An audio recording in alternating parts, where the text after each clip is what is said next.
In today's video, I'm going to teach you how to add drop-down column in Smartsheet.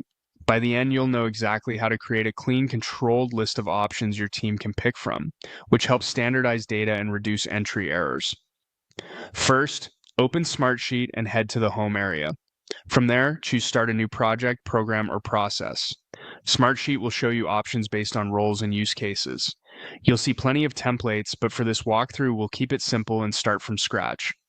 Select the option to begin a new workspace, then pick Table as your starting point. This creates a basic sheet where we can focus on configuring the column exactly the way we want.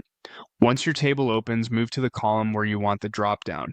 Hover over the column header and click the three-dot menu to open more actions. Choose Column Properties. This is where you define the identity and behavior of the column. Give your column a clear, descriptive name so people know exactly what belongs there. You can also add a column description if you want to provide helpful context or usage guidelines. That note appears as a tooltip and is great for onboarding collaborators. Next, set the column type. Open the type selector and choose drop-down list. This tells Smartsheet to limit entries to a set of predefined choices. It's ideal for things like status, priority, department, or any field where consistency matters. Now, let's add the choices. In the drop-down list values area, click into the input field and type your first option, then click Add Value. Repeat that for each choice you want in the list. Keep your labels short and consistent, like using title case for each value. If you already have a naming convention, stick to it here so reports and filters work smoothly later. You can add as many values as you need and adjust them anytime. When your values look good, click Apply to save the column settings. Back in the sheet, click any cell in that column to see your new dropdown in action.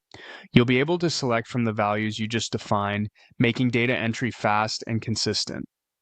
A couple of quick tips before we wrap up. Use specific names for both the column and its values to avoid confusion, and consider how these choices will be used in filters, reports, and dashboards. If your process evolves, you can return to column properties to add or refine choices without interrupting your workflow. That's it, your drop-down column is ready to go. Thanks for watching, and happy building in Smartsheet.